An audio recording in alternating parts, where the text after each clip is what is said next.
Minasan, o genki desu ka? Jumpa kembali di channel kita Saryuk Japan. Dan hari ini saya mau sedikit sharing tentang gimana caranya daftarin sekolah anak di Jepang. Ya, ini adalah randoseru, sekolah mereka. Ya, dan sekolah di Jepang ini SD-nya itu ada berbagai macam ya.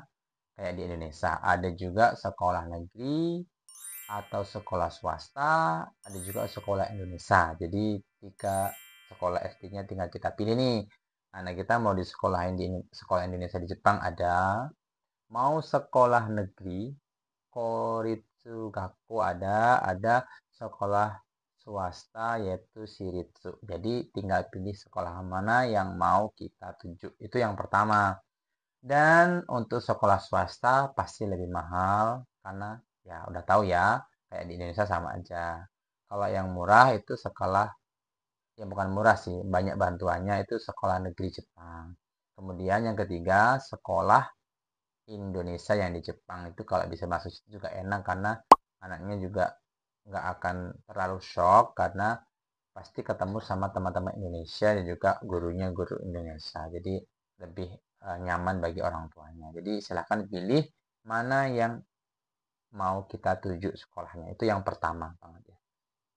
Dan di sini saya mau sedikit berbagi pengalaman pribadi saya, gimana saya menyekolahkan 3 anak saya sekolah di Jepang. Dan tiga-tiganya ini masih sekolah dasar semua ya. Jadi prosedurnya saya akan sharing dari awal saya daftarin sampai mereka sekolah di Jepang tuh gimana. Oke, kita mulai dari awal mereka datang ke Jepang. Pertama yang harus kita urus adalah membawa mereka ke kantor kecamatan atau Shiakusho atau Kiyakuso ya. Nah, itu di situ masukin mereka ke list kartu keluarga kita atau Juminhyo. Itu langkah pertama.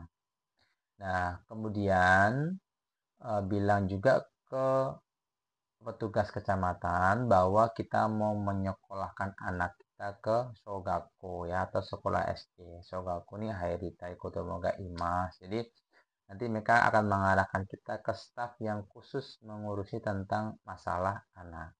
Nah, di situ nanti kita akan dikasih list sekolah-sekolah yang dekat dengan tempat tinggal kita atau kita punya tempat tujuan sekolah enggak, sepertinya dikasih tahu. Kalau ada sebutkan nama sekolahnya ya. Kalau enggak ada, minta mereka carikan. Kebetulan tempat tinggal saya ini itu di Kawasaki. Ini kalau sekolah Indonesia yang di daerah Kanto, Tokyo itu ada di daerah Meguro. Itu jaraknya agak lumayan. Jadi saya kasihan anak saya kalau harus tempuh pulang pergi setiap hari. Jadi saya putuskan untuk menyekolahkan mereka di sekolah yang dekat dengan rumah. Ya paling berjarak 7 menit untuk jalan kaki. Nah, kemudian setelah saya pilih sekolahnya, dari kantor kecamatan akan memberikan nomor kontak sekolah ke kita. Ya. Kemudian pihak dari kantor kecamatan juga akan menelponkan pihak sekolahnya bahwa akan ada orang asing yang akan mendaftarkan anaknya untuk sekolah di sekolah tersebut. Nah, itu ya untuk prosedur di kantor kecamatannya.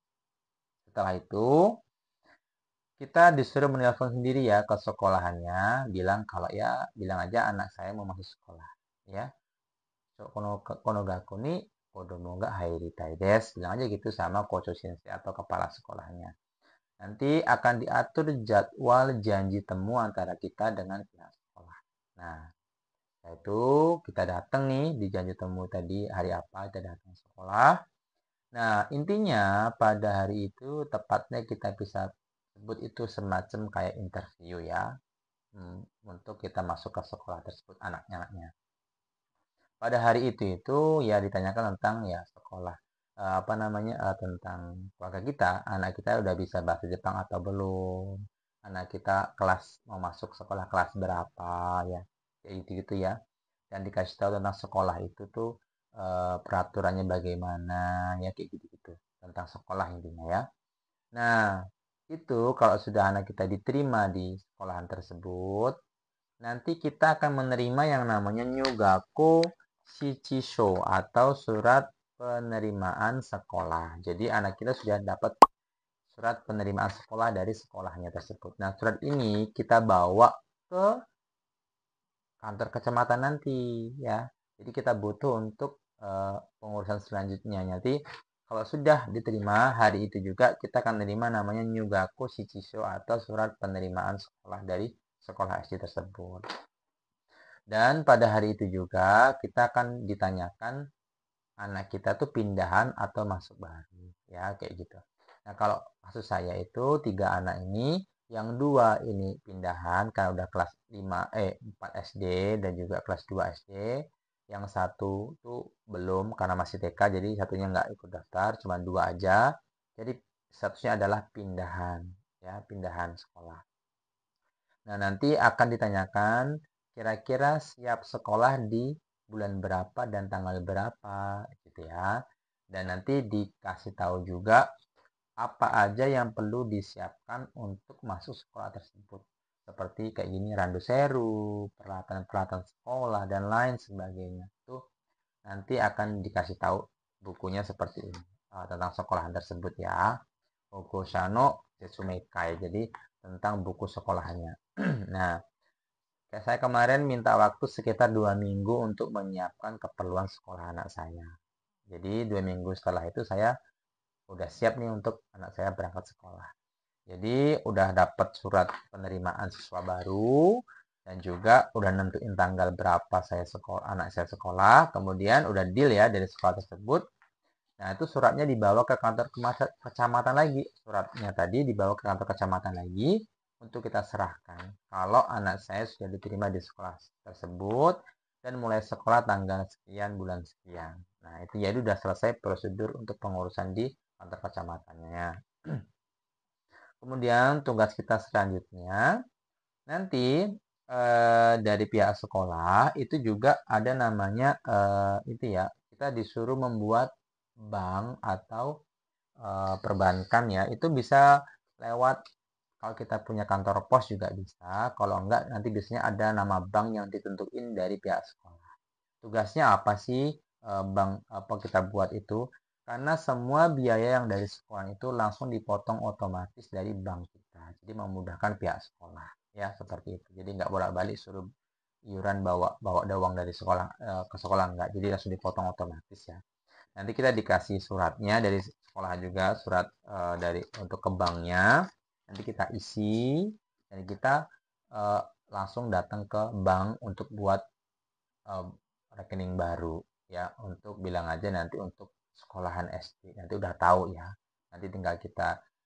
tulis-tulis dicap juga ada nanti kertas pengembalian yang dari bank harus dibawa ke sekolah juga kita serahkan ke sekolah itu prosedurnya selesai ya untuk perbankannya nah, itu kemudian tugas kita selanjutnya kita cari peralatan sekolah untuk sekolah tersebut yang ada di buku yang tadi Hogosano Setsumekai tadi ya udah ada.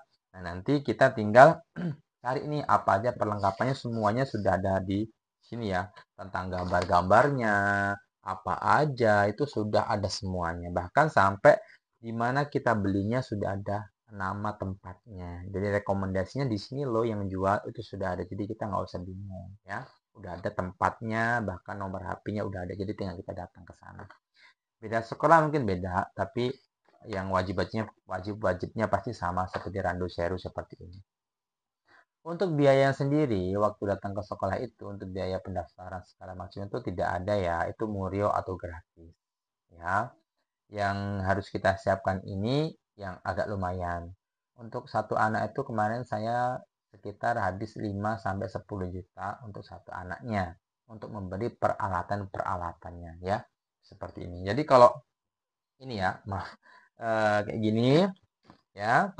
Ini namanya Rando Seru, tas untuk SD Jepang. Nah, ini nih harganya kalau baru ada yang variatif ya, ada yang 3 juta, ada yang 6 juta, ada yang 7 juta, bahkan ada yang 10 juta.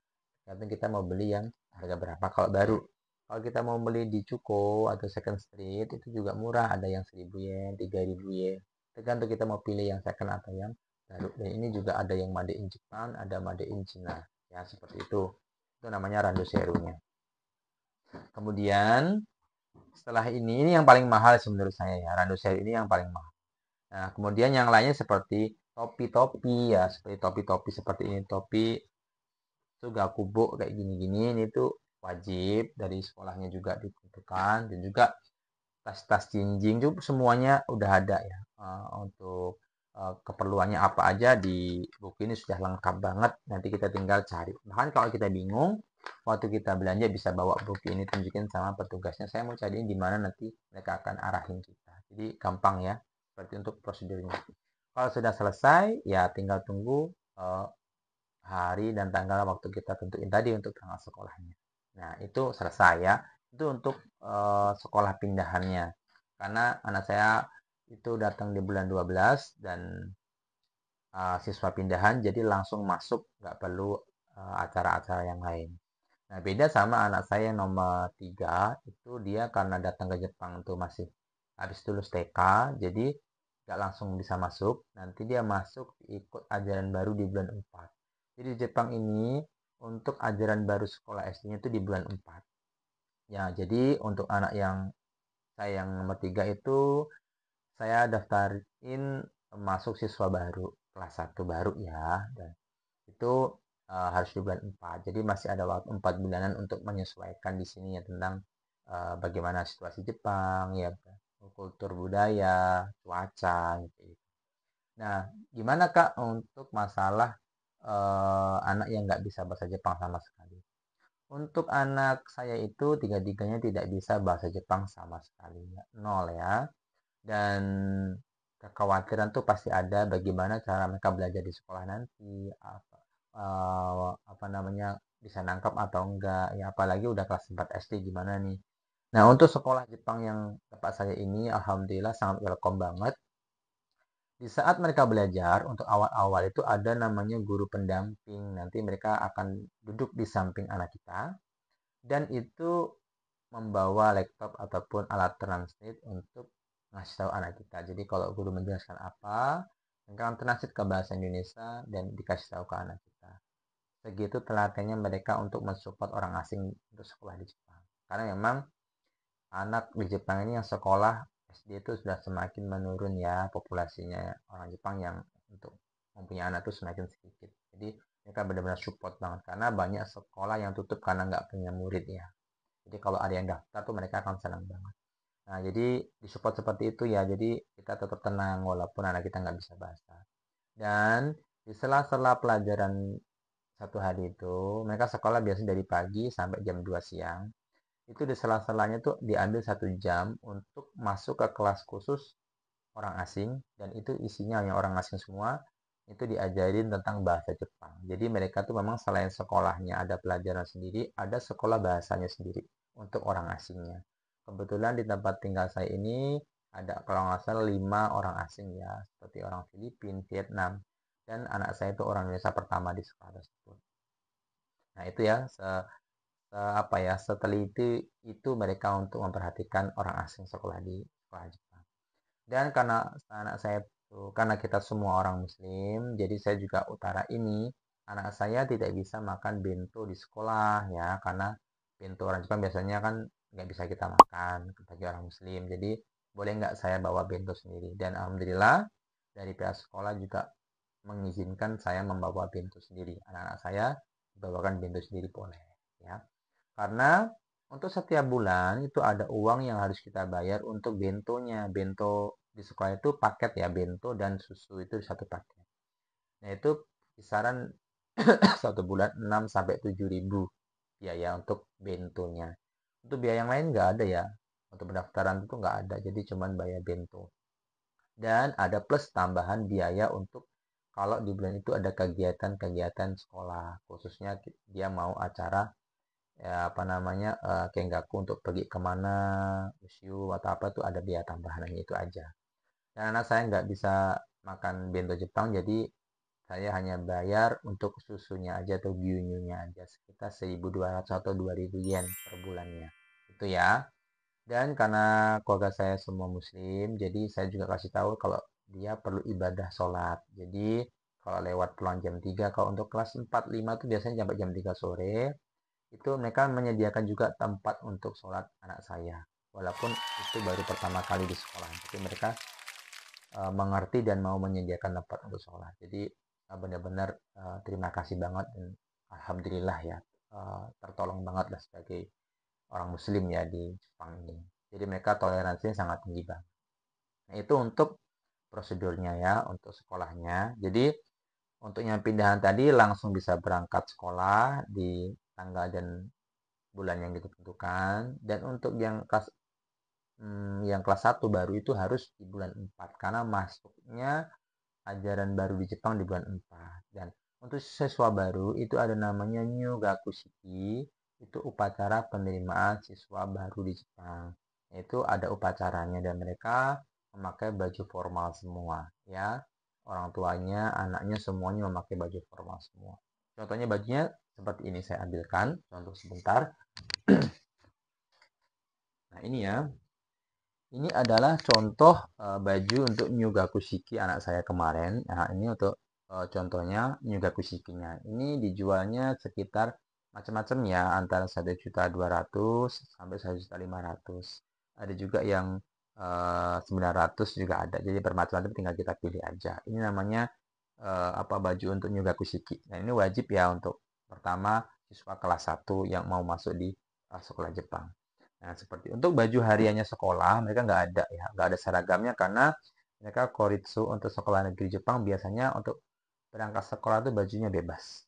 Kecuali kalau Shiritsu sekolah swasta biasanya mereka punya seragam, itu udah beda biaya lagi ya, seperti itu. Anak saya masuk di sekolah negeri, jadi ya biayanya agak lebih murah dibandingkan untuk sekolah swasta. Nah, itu ya teman-teman untuk caranya gimana pengurusannya. Dan untuk masalah anak kelas 1 yang baru masuk tadi, nanti sebelum New Gakushiki bulan 4, itu ada juga namanya Tetsumekai.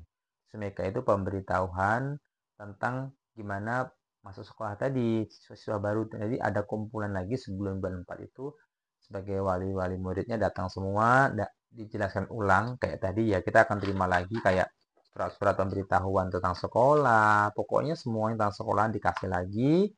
Apa aja harus dibeli, apa aja diurus, kayak perbankan jadi yang belum punya silakan buat ya.